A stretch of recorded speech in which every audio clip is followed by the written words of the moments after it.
Le sang coulait encore de ma tempe quand j'ai entendu le rire de Marie. Ce rire, ce son cristallin qui m'avait autrefois fait chavirer, résonnait maintenant comme une lame rouillée plantée dans mon cœur agonisant. J'étais étendu sur le sol froid de l'entrepôt, celui que j'avais construit de mes mains tremblantes après des années de labeur, et elle se tenait là, au-dessus de moi, un chèque de 350 000 € froissé dans sa main gantée de cuir, les yeux brillants d'une joie perverse. « Adieu, mon amour » avait-elle murmuré, avant de s'éloigner dans l'ombre, me laissant pour mort avec le poids de sa trahison qui m'étouffait plus que le poison qu'elle avait versé dans mon café ce matin-là. Et puis, le noir. Un vide absolu, sans douleur, sans regret ou du moins, c'est ce que je crus. Mais le vide se déchira soudain, comme un voile trop fin sous une bourrasque. J'ouvris les yeux, et ce n'était pas le néant de l'au-delà qui m'accueillit, mais le soleil matinal filtrant à travers les rideaux défraîchis de notre appartement parisien, rue des Abbesses, dans le 18e arrondissement. Mon ancien corps était lourd, engourdi, mais vivant. Je me redressai d'un bond, le cœur battant la chamade, et courus jusqu'au miroir de la salle de bain. Le reflet me renvoya l'image d'un homme de 42 ans, pas encore marqué par les rides profondes de la défaite, les cheveux encore noirs sans fils d'argent, les yeux vifs, pas encore voilés par la suspicion. C'était moi, avant. Avant le notaire véreux, avant les faux témoignages, avant l'incendie accidentel qui avait rasé mes dossiers. J'étais revenu. 36 heures avant que tout ne bascule. La panique me submergea comme une vague de scènes en crue. Comment? Pourquoi? Était-ce un rêve, une hallucination née du délirium morti? Non. Le journal plié sur la table de la cuisine datait du 15 juin 2025, le même jour où, dans ma vie précédente, j'avais signé ce maudit contrat de prêt qui m'avait enchaîné à l'entrepôt. L'entrepôt. Mon empire secret. Ce hangar délabré à Ivry-sur-Seine, que j'avais acheté pour une bouchée de pain il y a 10 ans, pensant n'y stocker que des palettes de vin bon marché pour ma petite entreprise d'import-export. Mais j'avais découvert, par un coup de chance ou de malchance son vrai trésor, sous le béton craquelé, des fondations datant de l'occupation, remplies d'artefacts nazis volés, des caisses d'or enfouies, des documents qui valaient des millions si on les vendait aux collectionneurs discrets du dark web. J'avais planifié de tout déterrer après ma mort, pour léguer à Marie une fortune qui effacerait nos dettes, nos disputes, nos nuits blanches. Au lieu de cela, elle l'avait vendu pour 350 000 € à un promoteur immobilier cupide, ignorant ou feignant d'ignorer sa valeur réelle de 14 millions. Et moi, empoisonné par sa main douce, je n'avais rien pu faire. Je m'effondrais sur le sol carrelé, les mains tremblantes pressées contre ma poitrine. La rage montait, un feu liquide qui consumait la peur. Marie dormait encore dans la chambre, sa respiration régulière comme un métronome de l'innocence feinte. Je me levai, silencieux comme un fantôme, et fouillai ses affaires. Là, dans son sac à main, le portable qu'elle croyait verrouillé. Un code simple, notre date d'anniversaire. Les messages s'affichèrent, crus, impitoyables.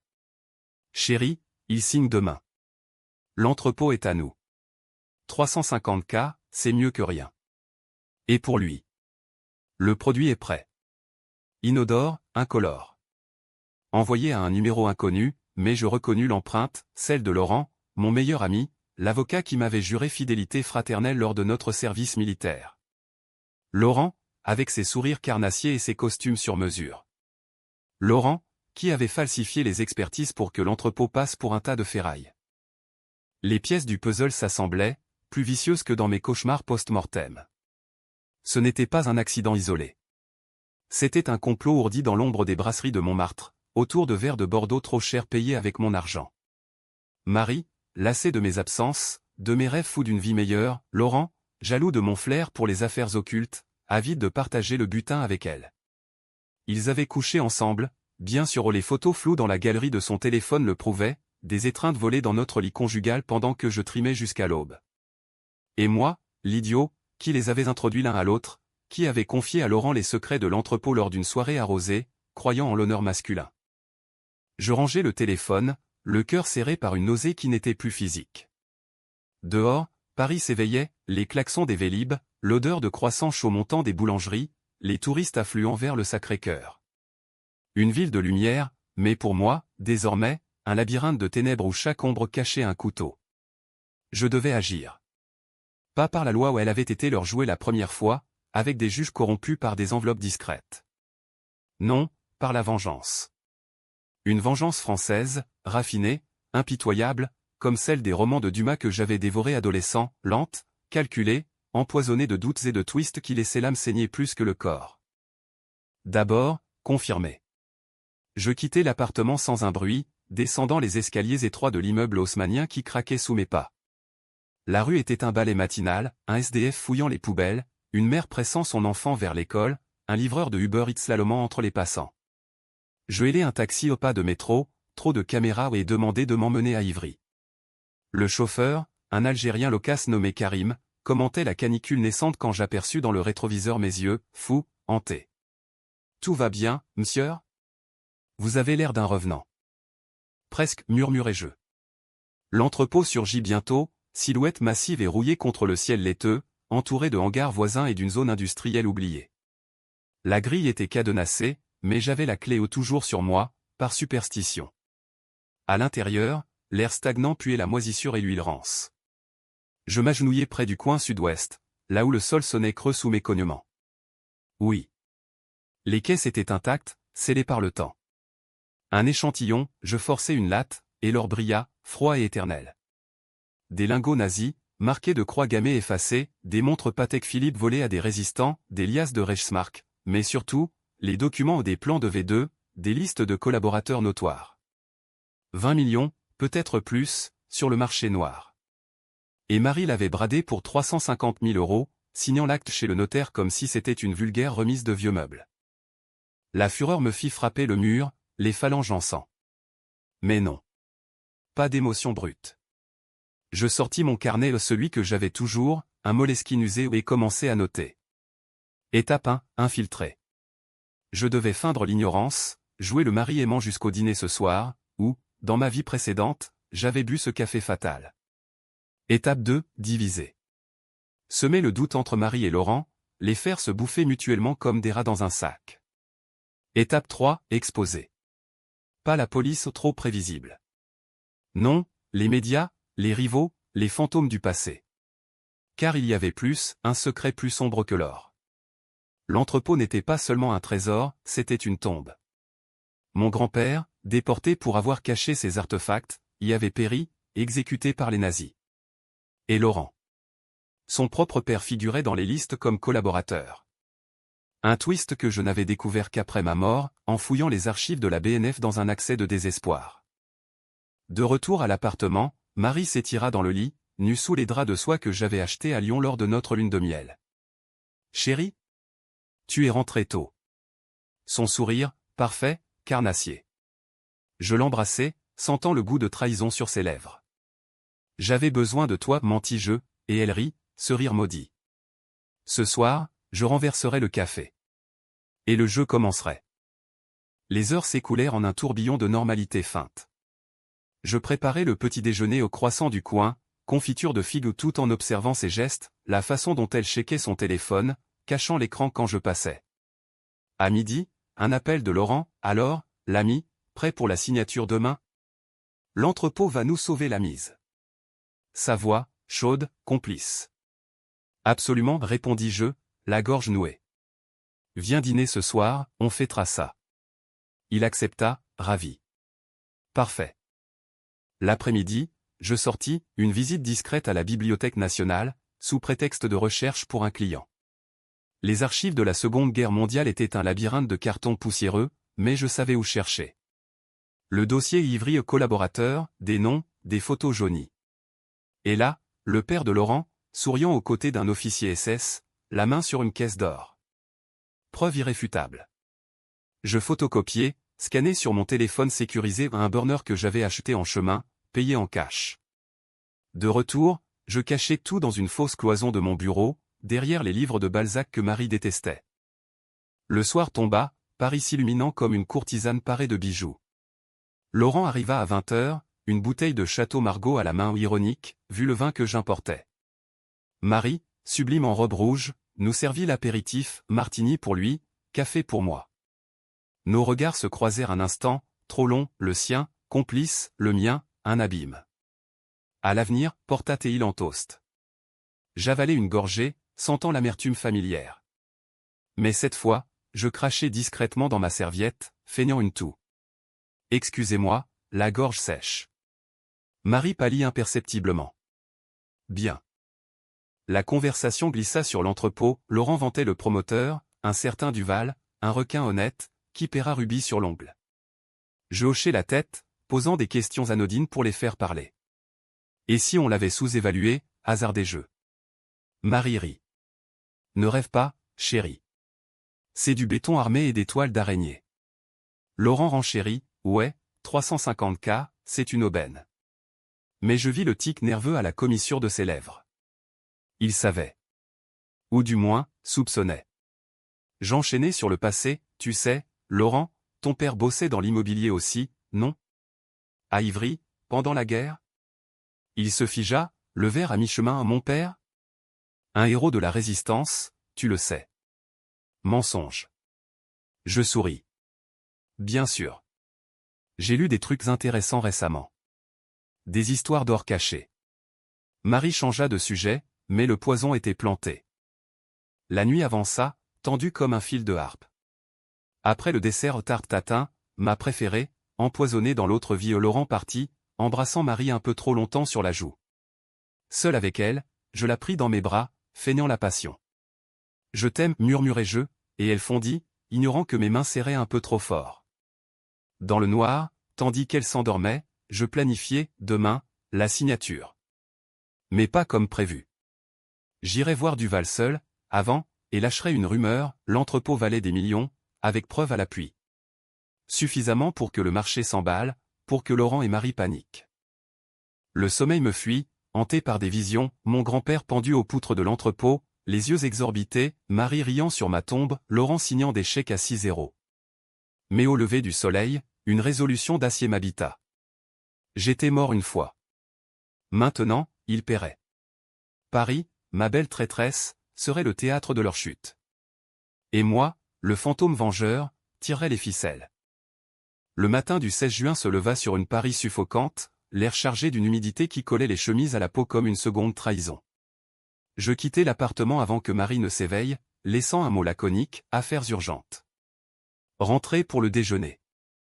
Mon burner vibra déjà, un message anonyme que j'avais programmé la veille, envoyé à Duval depuis un compte jetable. L'entrepôt d'Ivry, trésor enfoui. 14e minute, preuve de main. Intéressé? Pièce jointe, une photo floue d'un lingot, juste assez pour titiller sans tout révéler. Le trajet en RER vers Ivry fut un calvaire de réflexions tourmentées.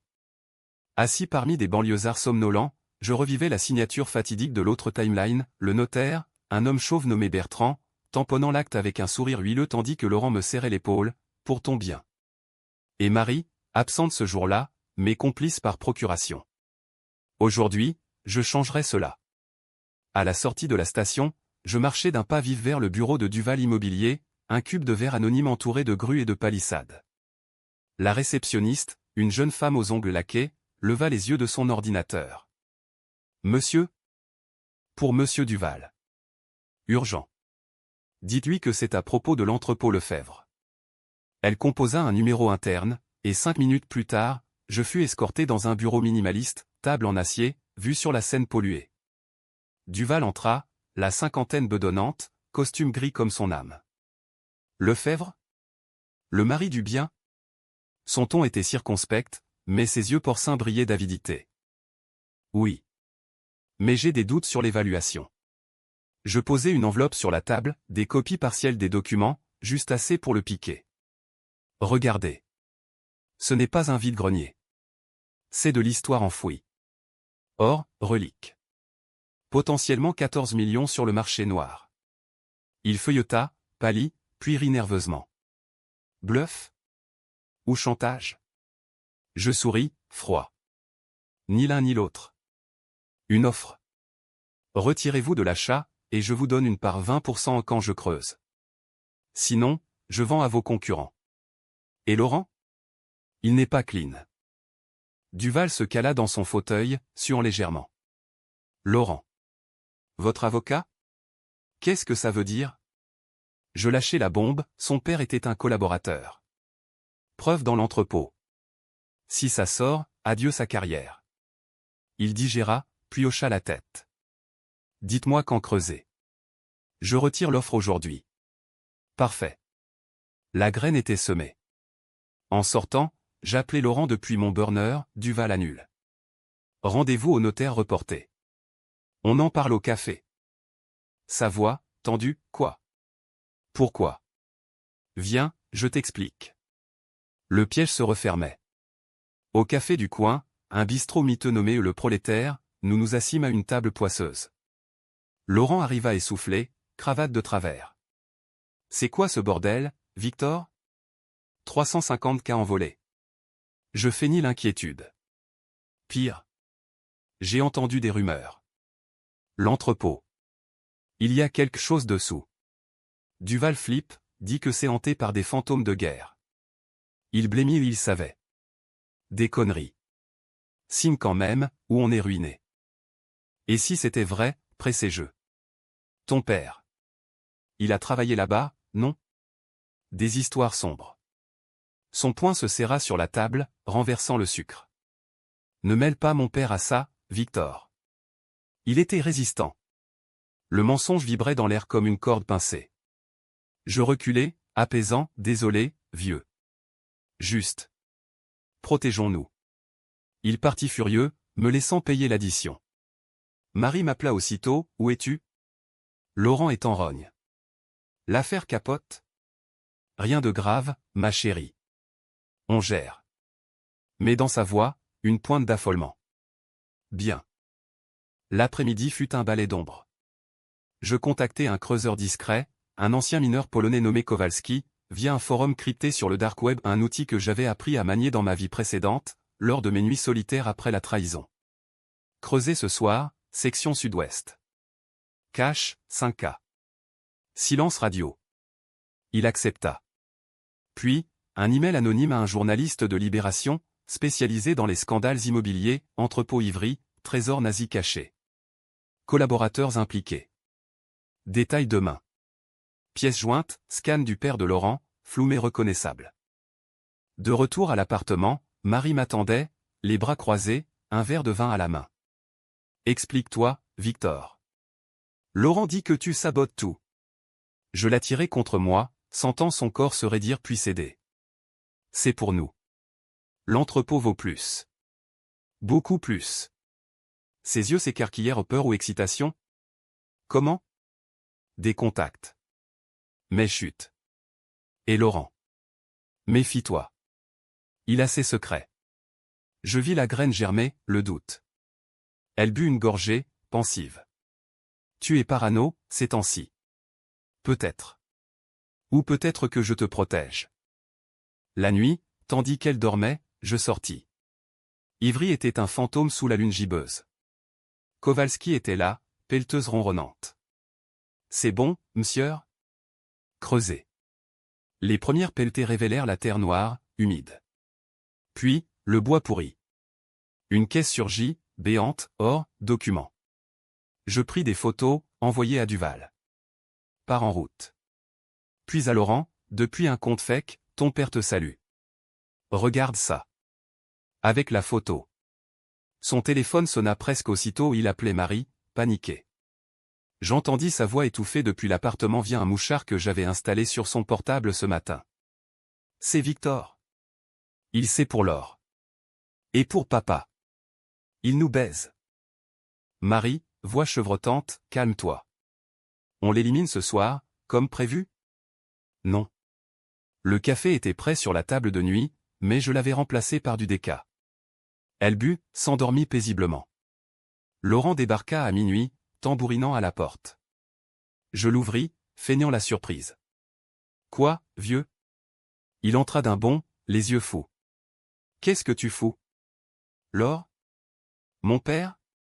Je fermai la porte, verrouillant. Assieds-toi. On parle. Il s'effondra sur le canapé, suant. C'était un malentendu. Papa. Il a été forcé. Les nazis. Mensonge. Je sortis les vraies preuves, le dossier complet, téléchargé des archives. Forcé? Il a signé, Laurent. Collaborateur. Et toi, tu vends son péché pour 350 K? Pathétique. Il bondit, main au collet. Tu vas le regretter.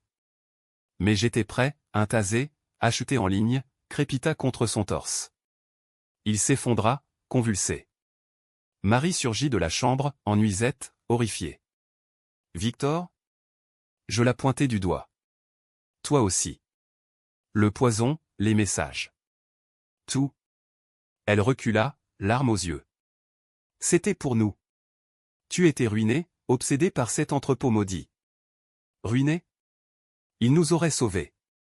14 millions. La gifle partit, instinctive. Elle toucha sa joue, choquée. Premier acte de violence controversé, oui, mais nécessaire. Assieds-toi.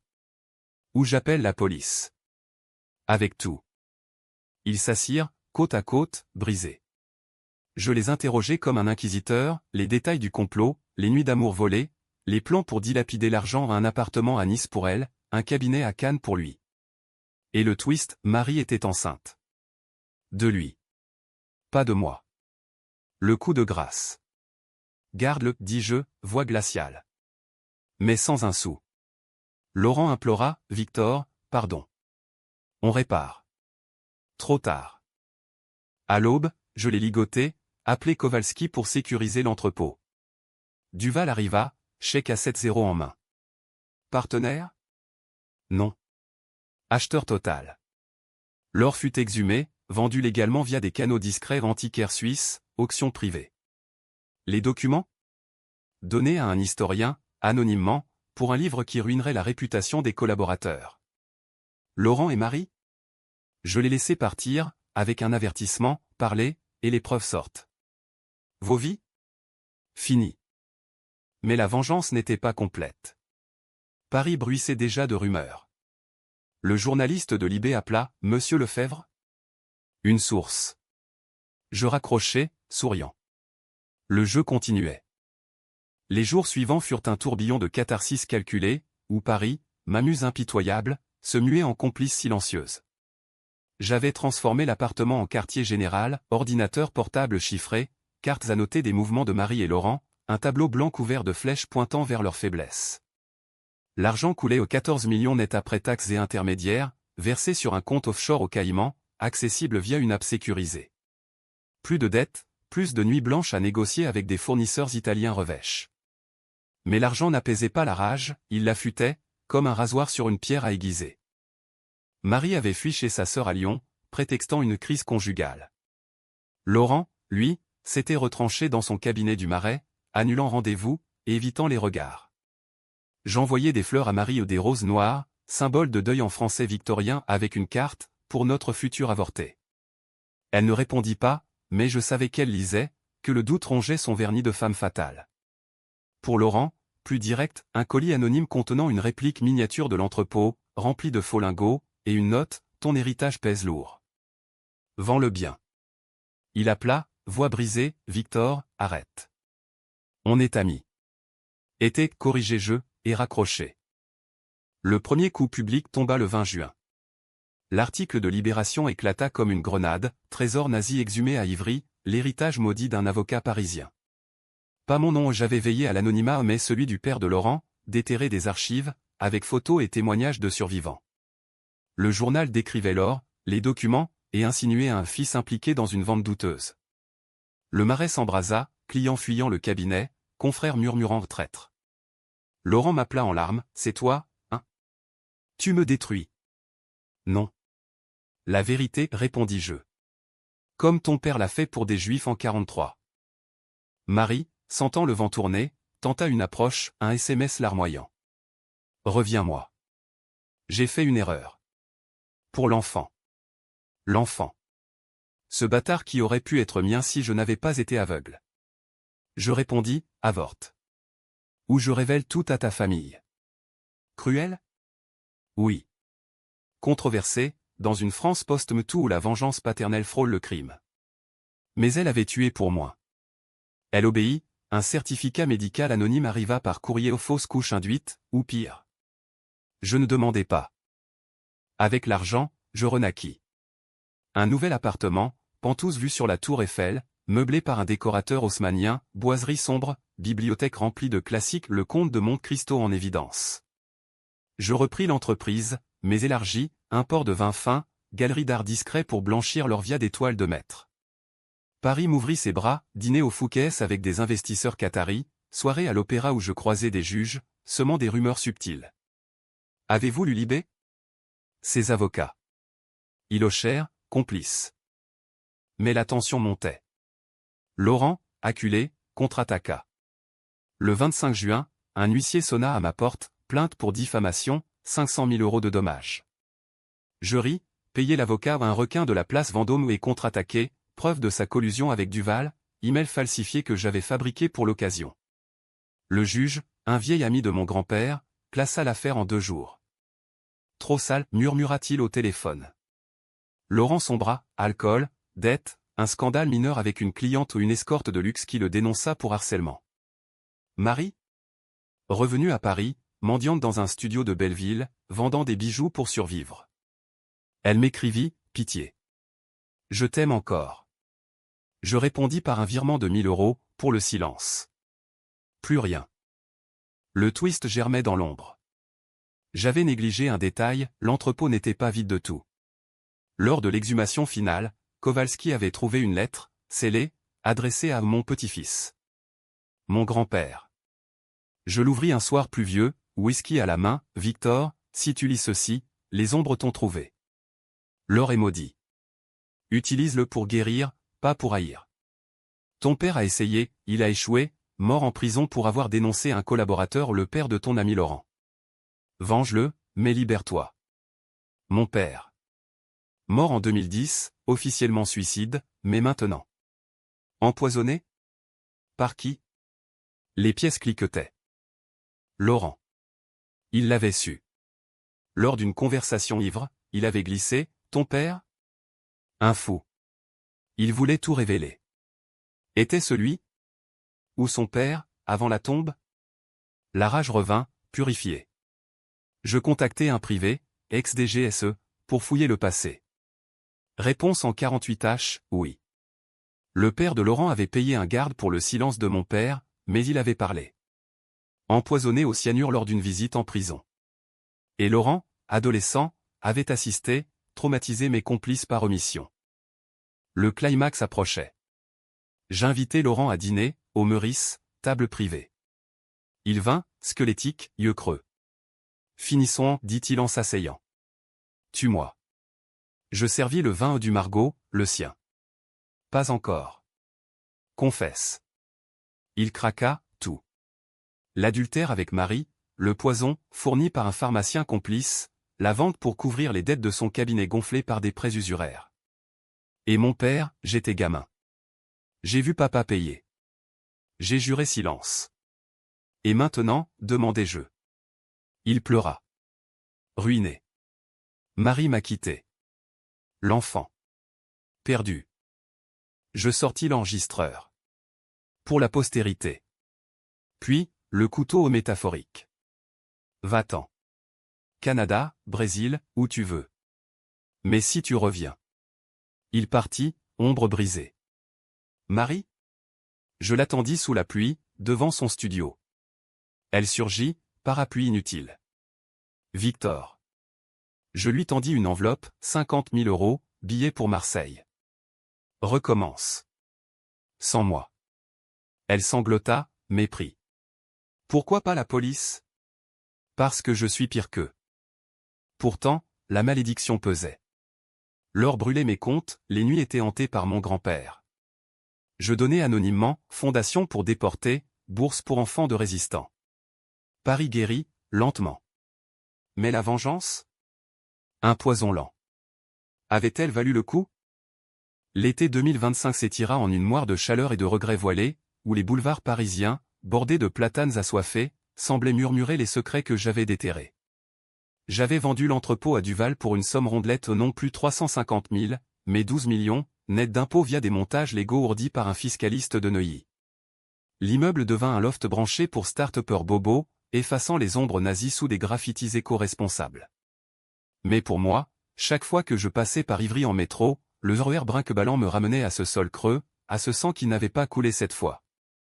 Laurent avait fui au Québec, sous un nom d'emprunt Pierre Dubois, ouvrier dans une scierie de Montréal, d'après mon privé. Pas de suicide, pas de scandale final, juste une existence grise, hantée par des flashbacks que l'alcool ne noie pas. Marie, elle, avait tenté Marseille, un job de serveuse au Vieux-Port, flirtant avec des pêcheurs provençaux pour oublier. Mais les nouvelles la rattrapaient, un tabloïd people avait flairé l'odeur de scandale, titrant l'avocat traître et sa maîtresse, l'or maudit de Paris. Pas mon fait un concurrent de Laurent, rancunier. Elle m'écrivit une dernière fois, je mérite ça. Mais l'enfant. Il était innocent. Je supprimais, bloqué. Fin. Pourtant, la victoire avait un goût de cendre. Seul dans mon Penthouse, avec vue sur les lumières clignotantes de la capitale, la Seine comme une veine argentée, la tour Eiffel phallique dressée en défi, je me surprenais à parler au vide. Grand-père, as-tu vu? J'ai vengé père. Mais sa lettre résonnait, libère-toi. Étais-je libre? Les cauchemars persistaient, Marie riant, le poison goûtant, leur fondant comme du beurre maudit. Et pire, des appels anonymes, voix déformées, tu as ouvert la boîte, Lefebvre. Les ombres reviennent. Paranoïa, ou réalité? Le privé creusa, un neveu de Laurent, furieux de l'héritage perdu, un groupuscule néo-nazi flairant leur volatilité. La décision controversée vint un soir d'août, lors d'une réception à l'Élysée. J'avais des contacts maintenant, donateur discret pour Macron. Parmi les smokings et les robes de soirée, je croisai Bertrand, le notaire. Monsieur Lefebvre. Ravi de votre résurrection professionnelle. Son sourire gluant. Il avait touché sa part dans la vente initiale, 10% sous table. Et l'entrepôt? Un coup de génie. Je l'invitais à danser aux valses viennoises, ironique et murmuré, ou un suicide, si vous parlez. Il pâlit, mais rit. Chantage, cher ami. Conseil. Dehors, sous les fontaines illuminées, je fumais une cigarette vice repris depuis la mort quand elle apparut, une femme, la trentaine, yeux verts comme l'absinthe. Victor Lefebvre? Elisabeth, journaliste freelance pour Le Monde, spécialisée en crimes historiques.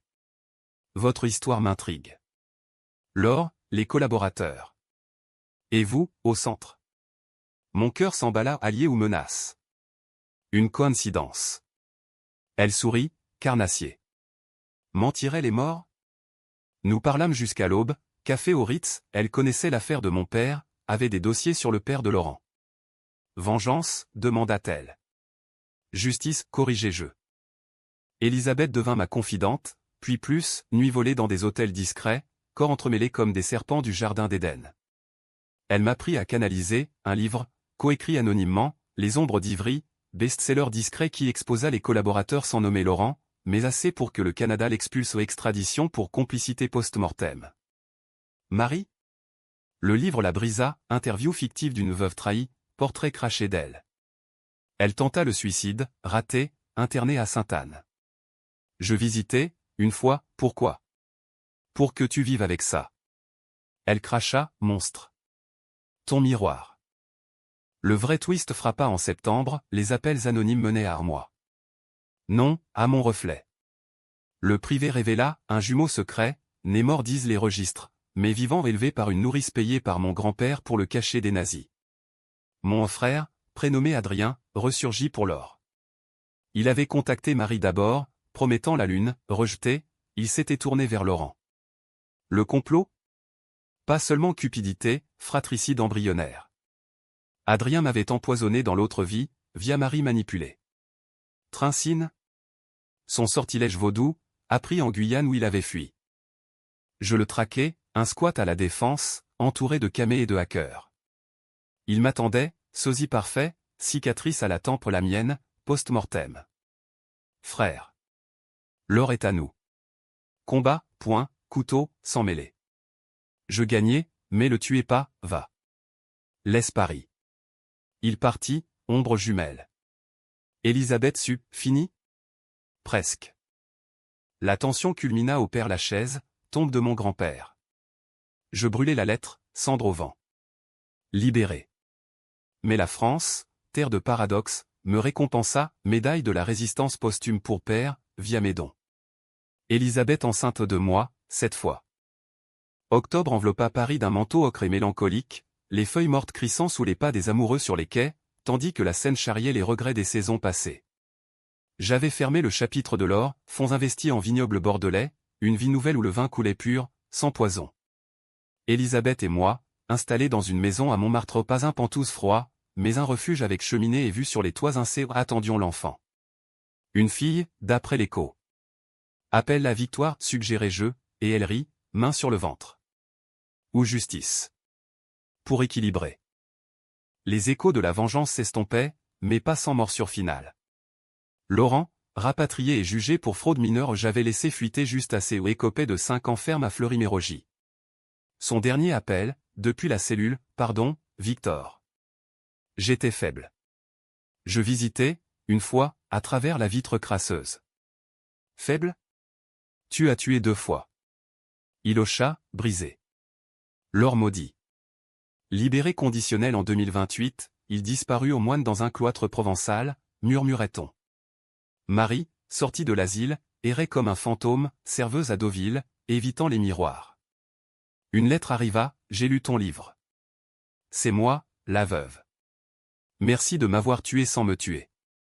Je la brûlai, sans réponse. Adrien, le jumeau, fut le twist ultime. Parti en Afrique, il ressurgit via un email, frère, le rappel. Rejoins-moi au Congo. Partage. Tentation, la malédiction, ou la rédemption? J'y allais, seul, avion cargo brinque-ballant au-dessus du Sahara. Kinshasa, chaos humide, marché grouillant, AK-47 en bandoulière. Il m'attendait dans un bar colonial délabré, moustiques bourdonnant comme des regrets. Victor. Tu as gagné Paris. Mais l'Afrique? Nous parlâmes des heures, notre grand-père, les nazis, le poison qu'il avait versé au nom parraine, mais par peur d'être l'ombre. J'étais le mort-né. Toi, le vivant. Fraternité tordue, nous creusâmes ensemble, pas pour l'or, mais pour des artefacts perdus au masque congolais volés par les colons, rendus aux tribus. Rédemption. De retour, Paris m'accueillit changé. Élisabeth accoucha par un matin de givre, Victoire, yeux verts comme sa mère, pleurs vigoureux. Je tins sa main minuscule, sentant le cycle brisé.